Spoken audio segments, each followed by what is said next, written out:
Il faut qu'on se replonge un instant en 2011. Imaginez un peu la scène. On est sur le plateau très feutré de l'agence financière Bloomberg. Ah oui, cette fameuse interview, je vois très bien.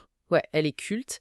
La présentatrice pose une question en apparence très simple à Elon Musk. Elle lui demande si l'entreprise chinoise BYD représente, selon lui, une menace pour Tesla. Et là, la réaction est juste, elle est mythique, quoi. C'est ça.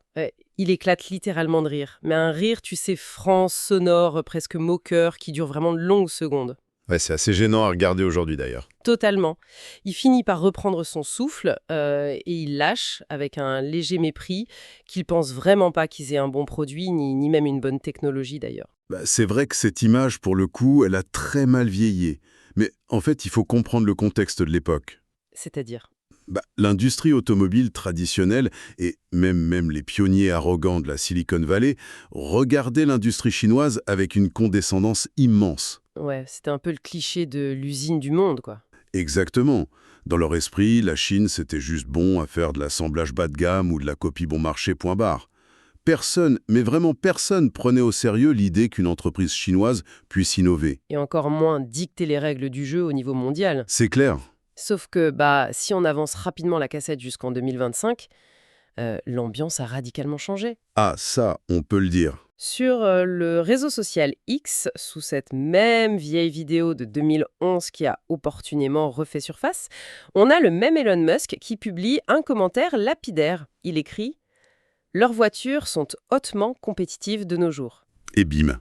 Voilà, fin de la blague. Le rire a totalement disparu. C'est même plus un compliment poli à ce stade. Non, c'est une vraie capitulation. Quand on lit entre les lignes, c'est une reddition race campagne, quoi, et face aux yeux du monde entier. Et pour cause. Enfin, derrière ce commentaire, il y a un séisme industriel dont on commence tout juste à mesurer l'ampleur. Oui, les chiffres sont tombés et ils font mal. Exactement. Si on regarde l'année 2025, le marché n'a pas juste évolué, il a basculé. BYD a écoulé 2,26 millions de véhicules 100% électriques. En face, Tesla stagne à 1,64 million. Waouh. L'écart n'est plus une simple marge d'erreur, c'est un gouffre de plus de 600 000 voitures. Et attention, c'est qu'une partie de l'équation. Attends, il y a plus? Bah oui. Si on ajoute les véhicules hybrides rechargeables de BYD, on arrive à un volume total ahurissant de 4,6 millions d'unités vendues en une seule année. C'est un record mondial absolu. Non, mais c'est totalement vertigineux en fait. L'icône intouchable de la tech californienne, tout comme les dinosaures historiques de Détroit ou les maîtres absolus de l'ingénierie mécanique à Stuttgart, ils viennent tous de se faire humilier. Littéralement, oui. Par une boîte qui a commencé dans un hangar poussiéreux de Shenzhen. Et c'est exactement la mission de notre décryptage d'aujourd'hui, c'est de comprendre comment ce basculement, qui paraissait totalement improbable, a pu se produire étape par étape. C'est un sacré programme. Bon, décortiquons tout ça. Parce que derrière ces millions de véhicules produits et ces milliards de dollars de chiffre d'affaires, il y a une trajectoire humaine qui ressemble littéralement à un scénario de film dramatique. Je suis ravie qu'on en parle. Et je suis tout à fait d'accord, c'est exactement par là qu'il faut commencer. L'ascension de BYD, c'est pas du tout le mythe de la tech qu'on connaît par cœur. Ouais, c'est pas le mec dans son garage en Californie. Non, voilà, c'est pas l'histoire du jeune prodige qui code tranquillement chez ses parents avec un capital de départ super confortable. C'est une histoire d'instinct survie à l'état brut. Et tout commence avec le fondateur, Wang Chuanfu. Ses origines sont vraiment frappantes quand on y regarde de près. Il naît en 1966 dans l'Anhui.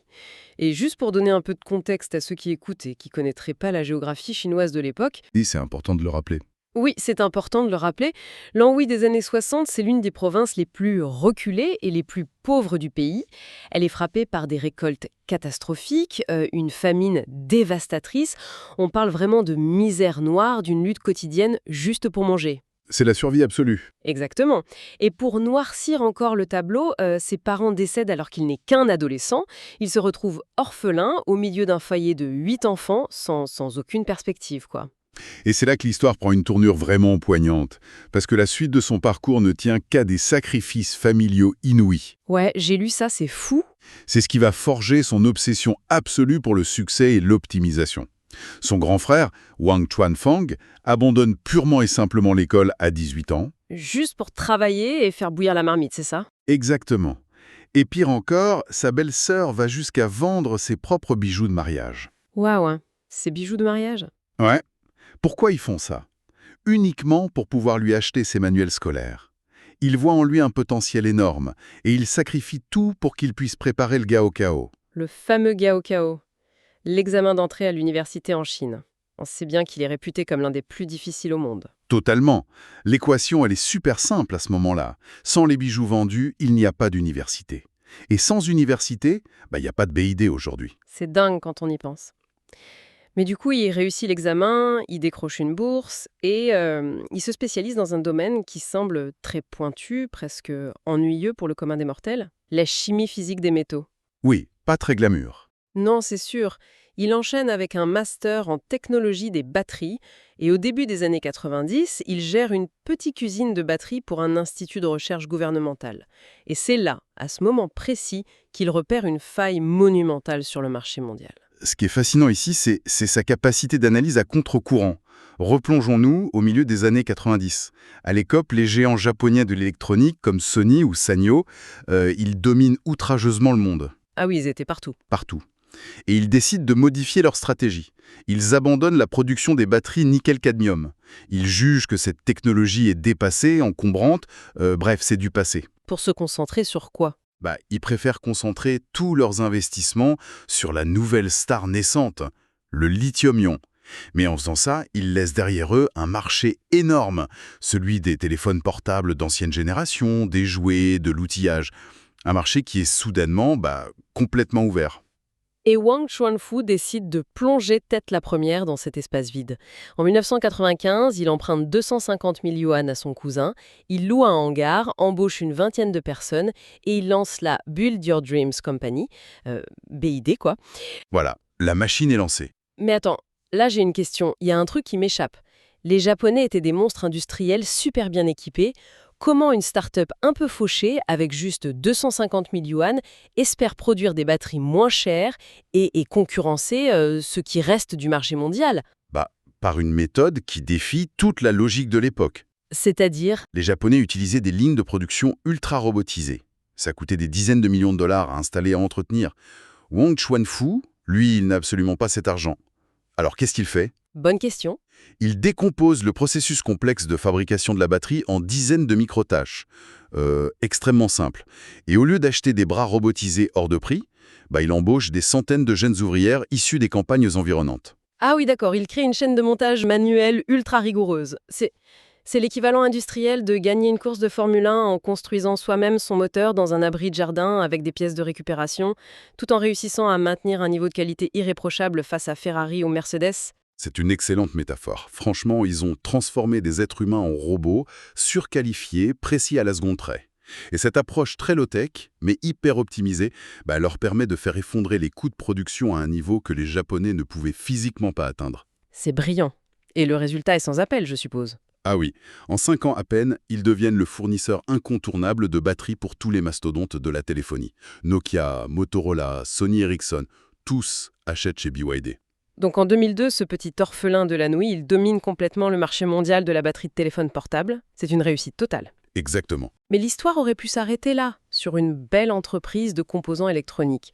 Or, cette immense manne financière lui permet de faire un mouvement que tout le monde a jugé, mais alors totalement délirant, en 2003. Il décide de racheter Tsinchuan Automobile, un tout petit constructeur étatique, au bord de la faillite. Et le marché financier de l'époque a réagi super violemment. Les actions de BYD ont plongé direct. Ah ouais ? Ouais, les investisseurs pensaient vraiment qu'il avait perdu la tête. Honnêtement, on peut les comprendre. Fabriquer les petites batteries pour des vieux Nokia et concevoir une voiture entière capable de rouler sur autoroute, c'est pas du tout le même métier. C'est sûr. C'est comme si aujourd'hui, un fabricant de coques de smartphones décidait de construire des avions de ligne. Le fossé technologique paraît absurde. Absurde pour un constructeur traditionnel, oui. Parce que Ford ou Toyota, à cette époque, ils pensent la voiture autour du moteur à combustion. Logique. Mais Wang Chuanfu, fort de son master en métallurgie et de son expérience, il a une vision à 20 ans, lui. Il pressent que le moteur thermique est voué à disparaître et que la voiture du futur ne sera rien d'autre qu'une immense batterie sur roue. Il n'a pas acheté une usine pour apprendre à faire des pots d'échappement, il l'a acheté pour avoir une carrosserie autour de ses batteries. Oh, c'est malin ça. Et ça nous mène tout droit à la rupture technologique qui a permis de terrasser Tesla des années plus tard. Parce qu'avoir une usine, c'est bien, mais il faut la technologie qui suit, quoi. Exactement. Et la véritable bascule, elle s'opère bien plus tard, en 2020, avec le lancement presque discret de la Blade Battery, la fameuse batterie en forme de lame. Et pendant ce temps-là, l'industrie entière s'extasiait sur les lancements grandioses d'Elon Musk. C'est ça. Pendant des années, dans l'ombre de ses laboratoires, BYD réinventait l'architecture même de la batterie automobile. Ouais, et là, il faut qu'on explique un peu la chimie, parce que c'est vraiment le cœur du réacteur. La plupart des constructeurs utilisaient des batteries NMC, nickel, manganèse, cobalt. C'est bien ça. Ça offre une grande autonomie, mais c'est très cher, et le cobalt, c'est super instable. BYD, eux, ils parient sur le LFP, lithium fer phosphate. Moins cher, des matériaux plus abondants, mais historiquement réputés pour stocker moins d'énergie. Sauf qu'ils ont étiré ces cellules LFP pour qu'elles ressemblent à de longues lames très fines, d'où le nom de blade batterie. Et le vrai coup de génie, il réside dans la manière dont ils ont agencé ces lames. C'est ce qu'on appelle dans l'industrie le cell-to-pack, et dans sa version ultime, le cell-to-body. C'est-à-dire ? Jusqu'ici, tous les constructeurs mettaient leurs cellules dans des petits modules de protection, puis ils assemblaient ces modules dans un grand boîtier lourd qu'ils boulonnaient sous la voiture. Il y avait énormément d'espace perdu avec tous ces emballages. Et BYD s'est dit, Mais c'est stupide! Pourquoi on supprimerait pas les modules? La batterie ne va pas juste être une boîte passive qu'on transporte, elle va devenir le squelette même de la voiture. exactement. Et c'est un changement de paradigme fondamental en ingénierie mécanique. La batterie devient une pièce structurelle du châssis. Pour vous donner une idée technique, la rigidité de la caisse d'un de leurs modèles récents, le BYD Seal, atteint 4500 Nm par degré. Waouh! Attends, pause. Arrêtons-nous là-dessus une seconde. 4500 Nm par degré, je suis sûre que ça émerveille les ingénieurs, mais pour nous, simples mortels, ça veut absolument rien dire. C'est quoi ce chiffre? Pardon, oui, vulgarisons ça, t'as raison. Imaginez une boîte à chaussures vide, sans son couvercle. Ok. Si tu la prends à deux mains et que tu essaies de la tordre, elle se plie et se déforme très facilement. Ça, c'est une voiture classique. Maintenant, remplis cette même boîte de briques très denses et colle ces briques solidement aux parois de la boîte. C'est ça le cell-to-body. Ah, je vois, la structure devient incroyablement rigide. C'est ça. La voiture ne se tord presque plus dans les virages, ce qui améliore massivement la tenue de route, mais surtout ça offre une résistance exceptionnelle en cas de collision. Une rigidité pareille, on l'a trouvée jusque-là que sur des berlines blindées ou des sportives allemandes de grand luxe à plus de 100 000 €. Et parlons de la sécurité aussi, parce que c'est vraiment l'argument massu de BYD. Le fameux test de perforation ou nail test. Tu prends un gros clou en acier et tu transperces volontairement une batterie classique au cobalt de la concurrence. Qu'est-ce qui se passe? Un désastre. La chimie s'emballe, ça crée de l'oxygène, la température monte à 500 degrés en quelques secondes et ça s'enflamme de manière totalement incontrôlable. C'est un feu d'artifice toxique qu'aucun pompier peut éteindre facilement. Exactement. Et quand tu fais subir ce même test du clos à la blade batterie LFP de BYD, Bah rien. Rien. Vraiment. strictement rien. Pas de flamme, pas de fumée, à peine un léger réchauffement en surface. Le LFP a une structure chimique ultra stable. Et en plus, ils offrent une garantie de 3000 cycles de charge, ce qui représente théoriquement plus d'1 million de kilomètres de durée de vie. C'est là que ça devient vraiment intéressant. Parce que cette domination technologique, elle cache un autre secret bien plus profond. En épluchant nos notes pour cette analyse, j'ai réalisé que BYD ne joue pas du tout avec les mêmes règles que Renault-Volkswagen. L'élément clé de leur résilience, c'est l'intégration verticale extrême. Ah oui, ça, c'est le nerf de la guerre. Ils fabriquent la chimie, les cellules de batterie, les moteurs, les systèmes de gestion électronique et surtout les semi-conducteurs. Ce qui nous ramène directement à la crise de la pandémie. C'est vraiment là que le monde a compris la puissance de ce modèle. Oh oui, 2021, 2022, on se souvient tous du chaos absolu dans l'industrie automobile. Ou des cauchemars logistiques. Des parkings immenses remplis de voitures inachevées. Volkswagen, Stellantis, Ford, ils étaient tous à l'arrêt, obligés de fermer les usines. Et pourquoi? Parce qu'ils suppliaient les fonderies de puces à Taïwan de leur envoyer des microcontrôleurs. Tout simplement. Voilà. Et pendant ce temps-là, que faisait BYD? Ils produisaient leurs propres puces en interne. Ils continuaient de sortir des voitures électriques de leurs usines comme si la pandémie n'existait pas sur le plan logistique. C'est ouf! Mais c'est parce que le grand malentendu occidental, ça a été de considérer BYD comme un constructeur automobile. Alors que l'automobile, c'est que la partie émergée de l'iceberg. Et ça, c'est le moment aha de notre enquête. Quand on regarde l'organigramme, c'est un conglomérat tentaculaire complètement fou. Ils font des bus électriques massifs qui roulent tous les jours dans les rues de Los Angeles, de Londres ou de Francfort. Ils construisent des lignes de monorail entières. Des panneaux solaires pour des fermes géantes aussi. Oui. Et l'ironie ultime, c'est qu'ils assemblent même des smartphones et des iPads pour Apple. C'est assez drôle quand on y pense. La voiture qui vient de mettre une claque monumentale à Tesla, elle est fabriquée par l'entreprise qui assemble nos tablettes dans notre salon. C'est une entreprise de technologie énergétique globale qui se trouve, par extension, fabriquer des voitures. Avec une force de frappe colossale, 900 000 salariés au total. Mais le chiffre le plus terrifiant pour la concurrence, c'est qu'ils ont 104 000 employés dédiés uniquement à la recherche et au développement. 104 000 ingénieurs, non mais c'est énorme. Ouais, 104 000 ingénieurs et chercheurs. C'est quasiment l'équivalent de tous les effectifs mondiaux du groupe Renault mis ensemble. C'est ce qui explique comment ils sont capables, en 2026, de sortir des innovations comme le fameux système Megawatt Flash Charging 2.0. Un système qui promet, sur le papier en tout cas, de récupérer 400 km d'autonomie en 5 minutes de charge. Mais du coup, la question qui se pose, c'est est-ce qu'on n'aurait pas dû voir venir cette domination ? Certains l'ont vu. Il y a eu un signal d'alarme très clair il y a bien longtemps. En 2008, Warren Buffett, le légendaire investisseur américain, et son associé de toujours, Charlie Munger, ils injectent 230 millions de dollars dans BYD. Ah ouais, quand même. Quand l'oracle d'Omaha, qui est super réputé pour sa prudence, mis sur une entreprise chinoise inconnue, le message envoyé au marché est limpide. La maîtrise absolue de toute la chaîne de valeur, c'est le seul modèle industriel qui compte pour le XXIe siècle. Mais une fois que ce modèle tourne à plein régime et que le marché intérieur chinois, qui est pourtant gigantesque, commence à être un peu saturé, la bête a besoin de s'étendre. L'étape suivante, elle est inévitable, c'est l'invasion internationale. En 2025, c'est le grand déferlement avec 1,1 million de véhicules exportés hors de Chine. Et l'objectif avoué pour 2026, c'est 1,5 million. Ils cassent les prix et conquièrent le Royaume-Uni, l'Espagne, l'Amérique latine, l'Asie du Sud-Est. Mais la vraie forteresse qu'il faut faire plier pour asseoir leur domination mondiale, on le sait, c'est l'Europe. Et Bruxelles a essayé de se défendre en montant les ponts-levis. Ils ont essayé, oui. L'Union européenne a imposé des barrières douanières très lourdes, allant jusqu'à 27% de taxes sur les voitures électriques pures importées de Chine. Une muraille réglementaire qui semblait, en théorie, infranchissable, ou du moins suffisante pour protéger les constructeurs européens. Sauf que BYD l'a contournée avec une facilité déconcertante, en utilisant une stratégie redoutable qu'on pourrait qualifier de cheval de Troie. C'est exactement ça. J'ai adoré lire cette partie des sources parce que c'est du génie cynique, c'est de l'art martial pur appliqué à la géopolitique. Du vrai judo industriel pour le coup. Totalement. L'Europe veut les taxer sur l'électrique à 27%, très bien. Les avocats et stratèges de BYD ont épluché la loi européenne et ont vu une faille béante.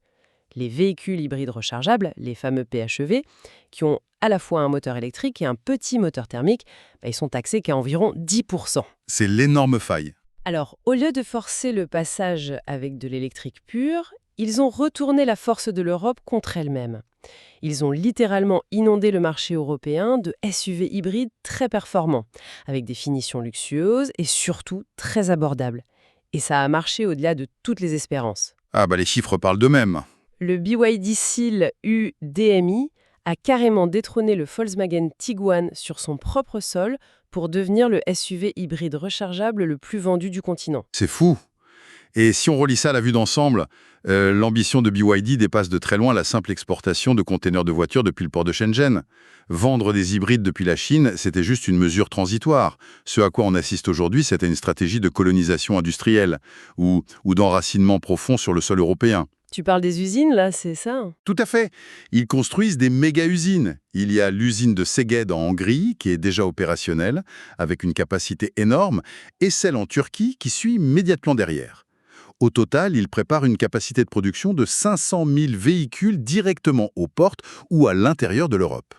Ça fait beaucoup de voitures. C'est clair. Et c'est là que le judo continuait. Comment tu veux que Bruxelles taxe massivement une entreprise qui construit des usines en Europe et qui crée des milliers d'emplois locaux? C'est impossible. C'est imparable, ouais. Ils utilisent l'obsession de l'Europe pour la réindustrialisation pour se rendre intouchables politiquement. En plus, ils s'intègrent à l'écosystème local. Ils font pas venir toute Chine. Ils font travailler Michelin pour les pneus de ces voitures européens. Ils commandent à Bosch l'électronique de freinage. C'est vraiment brillant. Oui, ils s'achètent une forme de légitimité. La vice-présidente de BYD, Stella Li, a même annoncé sans trembler que d'ici peu, la totalité de leurs véhicules électriques vendus en Europe serait fabriquée sur le continent européen. Ils sont en train de se rendre politiquement indispensables, tout comme ils se sont rendus technologiquement indispensables. La prochaine étape logique, qu'ils préparent déjà d'ailleurs, c'est l'implantation d'une de leurs fameuses usines géantes de batteries en plein cœur de l'Europe. Bon, vu comme ça, avec cette litanie de succès, on a l'impression d'être face à un rouleau compresseur invincible, un dragon qui dévore tout sans jamais s'essouffler. Mais notre rôle, c'est aussi de lire les petits caractères des rapports financiers qu'on a épluchés. Et l'année 2026 montre que même les empires naissants saignent. Oui, c'est important de le préciser. C'est pas un triomphe total et ininterrompu. Loin de là, effectivement. L'entreprise traverse actuellement de réelles turbulences qui menacent sérieusement ses marges bénéficiaires. Si on regarde le deuxième trimestre de 2025, BYD a enregistré une baisse brutale de ses bénéfices. On parle d'une chute de près de 30% par rapport à l'année précédente. Une chute de 30%. Et le plus ironique, c'est que la blessure vient de leur propre terrain de jeu, en Chine. Le marché intérieur s'est transformé en un bain de sang. Une vraie boucherie. Une guerre des prix d'une violence inouïe. Pour maintenir leur volume de production colossaux et étouffer une concurrence locale acharnée, ils ont dû sabrer leur prix de vente, ce qui a inévitablement saigné leur rentabilité. Et cette concurrence locale, elle est féroce. Pour preuve, au début de l'année 2026, un autre géant chinois, le groupe Geely, qui, rappelons-le, est le propriétaire de Volvo, est brièvement repassé devant BYD en termes de vente mondiale sur quelques mois. Ah ouais, donc ils sont pas seuls. Pas du tout. Le marché chinois compte aujourd'hui une vingtaine de constructeurs capables de produire en masse des véhicules électriques hautement technologiques. Ça prouve que l'avance de BYD n'est jamais garantie, elle est constamment remise en jeu. Il faut aussi parler des problèmes d'image assez tenaces en Europe. On peut avoir 5 étoiles au fameux crash test Euro NCAP, ce qui prouve la sécurité de la voiture, c'est super. Mais convaincre un acheteur européen de confier 40 000 € à une marque asiatique qu'il ne connaît pas, ça prend des années. Oui, la confiance, ça s'achète pas comme ça. Résultat, la valeur de revente de leur voiture, ce qu'on appelle la valeur résiduelle en leasing, elle est encore très faible. Et c'est un frein énorme dans une Europe où la grande majorité des voitures neuves sont financées en location avec option d'achat. C'est mathématique? Si la voiture perd trop de valeur en 3 ans, le loyer mensuel devient trop cher, sans compter le réseau de services après-vente qui, selon nos sources, est encore très inégal avec un manque criant de pièces détachées dans certains pays. Et il y a un dernier élément de contexte crucial pour comprendre l'équation entière, et il est de nature politique. La compétition, elle n'a jamais été totalement symétrique. C'est un fait qu'il faut mentionner pour bien comprendre la symétrie, oui. Voilà. BYD opère avec le statut assumé de champion national en Chine. En février 2025, lors d'un grand sommet, Wang Chuanfu était assis aux côtés du président Xi Jinping au sein de la grande salle du peuple à Pékin. C'est un message très fort. Évidemment. L'entreprise a grandi dans un environnement ultra favorable, avec un accès à des infrastructures de recherche financées massivement par l'État chinois et des subventions massives à l'achat pour les consommateurs locaux pendant des années. C'est une donnée géopolitique indéniable qu'il faut intégrer pour comprendre la vitesse de leur développement. Alors, qu'est-ce que tout cela signifie au fond? Si on met en balance la puissance de feu asymétrique de BYD d'un côté et l'état de sidération des acteurs historiques de l'autre, parce que les sources qu'on a lues sont d'une brutalité sans nom concernant les constructeurs traditionnels. Bah oui, c'est une hécatombe. Volkswagen enregistre une chute catastrophique de 74% de ses bénéfices et parle de fermer des usines en Allemagne. Stellantis sort d'une année 2024 marquée par une crise de gouvernance majeure et des ventes en berne. On n'est plus dans une simple perte de vitesse là, on est dans une question existentielle pour l'industrie européenne. Mais le plus grand danger pour l'Europe, ce serait de faire une erreur de diagnostic. Regardez cette situation comme une simple bataille de parts de marché classique, comme à l'époque où Toyota a conquis les États-Unis face à Ford ou GM. C'est passé complètement à côté du vrai sujet. La nature de ce choc, elle est d'un tout autre ordre. Nous sommes en train de vivre le moment Nokia contre l'iPhone de l'automobile. Waouh! C'est l'analogie parfaite. Et franchement, elle fait froid dans le dos. Souvenons-nous de l'époque. En 2007, Nokia fabriquait les meilleurs téléphones portables du monde. Ils étaient indestructibles, ils captaient partout, la batterie durait une semaine, ils maîtrisaient le matériel à la perfection. Le fameux 3310. C'est ça, exact. Et puis quelqu'un est arrivé de la Silicon Valley avec un bagage totalement différent et a dit «Désolé, mais un téléphone, c'est plus juste un boîtier en plastique pour passer des appels, c'est un ordinateur tactile connecté à Internet en permanence et oh, au fait, ça fait aussi téléphone». Et c'est exactement la redéfinition opérée par BYD et ses concurrents directs. Ils vendent pas juste des voitures thermiques dans lesquelles on a péniblement casé une batterie à la place du réservoir d'essence. Ils vendent des objets électroniques sur roues dont le cœur est un système logiciel constamment mis à jour à distance. La voiture connectée par excellence. Wang Xuanfu l'explique lui-même avec une lucidité assez glaçante. Il dit que 95% de ce que fait BYD repose sur de l'ingénierie connue, des connaissances publiques. Mais les 5% de recherche originale qu'ils injectent dans le logiciel et l'intégration des composants, ça change absolument tout le paradigme. C'est un vertige intellectuel. Imaginez un peu, les constructeurs européens ont passé plus d'un siècle à perfectionner la mécanique fine. Le bruit ronronnant d'un moteur V6, la fluidité imperceptible d'une boîte de vitesse automatique à 8 rapports, la sensation de l'embrayage. C'est un héritage d'orfèvre. Un héritage magnifique, oui. Et soudainement, du jour au lendemain, la règle du jeu change. Le moteur thermique devient une antiquité. BYD, n'ayant pas cet héritage, ils n'ont pas eu besoin de désapprendre cette culture de la mécanique lourde. Ils sont partis d'une feuille blanche électronique, avec des développeurs de logiciels et des chimistes. En résumé, ce que nous disent ces rapports, ces chiffres de vente et l'évolution de la technologie, c'est que l'orphelin affamé de l'anguille a réussi son pari insensé. Dominer le marché mondial de l'électrique en 2025. C'est un fait accompli. BYD ne représente plus une vision effrayante pour le futur de l'automobile, c'est l'implacable et froide réalité de notre présent. Et pendant qu'en Europe, les instances politiques organisaient d'interminables tables rondes sur le concept de réindustrialisation et commandaient des rapports sur les menaces douanières, eux y coulaient déjà le béton de leurs usines géantes sur notre propre sol européen. Et cette vitesse d'exécution stupéfiante, cette capacité à passer de l'idée à la production de masse en un claquement de doigts, ça reste leur avantage comparatif le plus létal. Ça nous laisse avec une dernière réflexion pour ceux qui nous écoutent. Et elle est assez troublante quand on y réfléchit bien. Si on prend cette comparaison avec la tragédie de Nokia très au sérieux, si la voiture de demain n'est littéralement plus qu'un très gros smartphone sur roue, propulsé par une chimie de batterie et des algorithmes que l'on ne maîtrise pas sur notre continent, C'est la question qui fâche. est-ce que cela signifie qu'un siècle entier de fierté et d'excellence de l'ingénierie mécanique européenne ne vaut soudainement plus rien ? Combien de constructeurs traditionnels, avec leurs usines titanesques, leurs marques centenaires et leurs centaines de milliers d'employés, sont en réalité déjà devenus des fantômes industriels ? Des morts vivants de l'industrie, des entreprises qui tournent à vide, portées par l'inertie du passé, sans même se rendre compte qu'un nouveau monde a fini de se dessiner sans eux. En repensant à 2011, le rire d'Elon Musk s'est tu depuis bien longtemps, mais le lourd silence qui a pris sa place dans l'industrie résonne bien plus fort.